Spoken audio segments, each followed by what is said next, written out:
Sanibonani, Themba niyaphila, nonke majongo, nani-ke bokazi.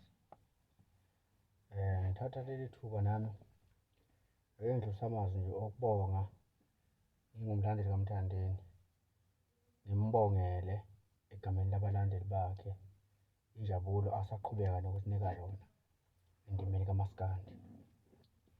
Ngisathokozile ngaye ngoba usadlala ingoma le engamthandela yona eqala ukufika emculweni kuze kube manje.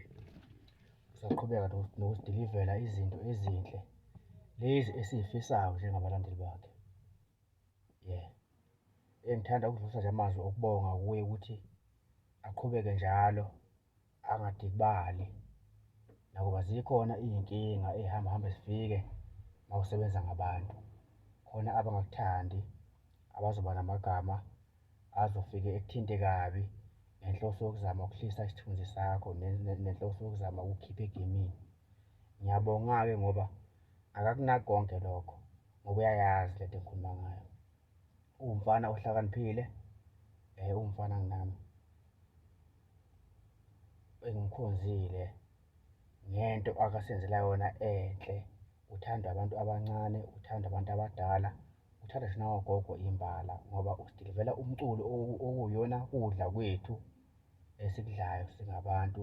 Uyasiphilisa, uyasiduduza, uyasakha, usibuyisa ubuntu ukuthi sabantu bakuphi abaphila yiphi impilo.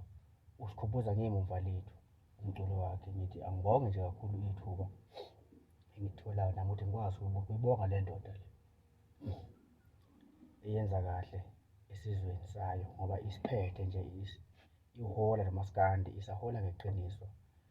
Baningi abaculi asebethathe iphethini kuye, baningi nabantu abaphila impilo yakhe. Lokhu kuyiqiniso lokho. Nabaculi abanye bayakubona lokho ukuthi lo muntu akumele beqhele kakhulu eduze kwakhe.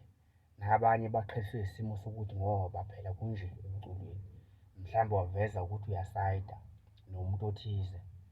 Lokho kudala amazinyo abushelelezi ngoba phela nakhu sekwaba nje kwashona umzwili, kwathiwa ngavele nakunje, sawuthini-ke. Kodwa ngithi duyaza, mfaka amanqele mfowethu, ngiyakuphosa uyaphi ukushiliza, uyinsizwa amanqele. Ngithi qhubeka njalo nje mfethu, umele insizwa bakho, usidilivele lokhu okwenzayo okuzelela kithi ebantwini. Wena ufana nomuntu esinikwe uNkulunkulu ukuzosibusisa ngomculo wakho. Angibonge ithuba, ngundimande.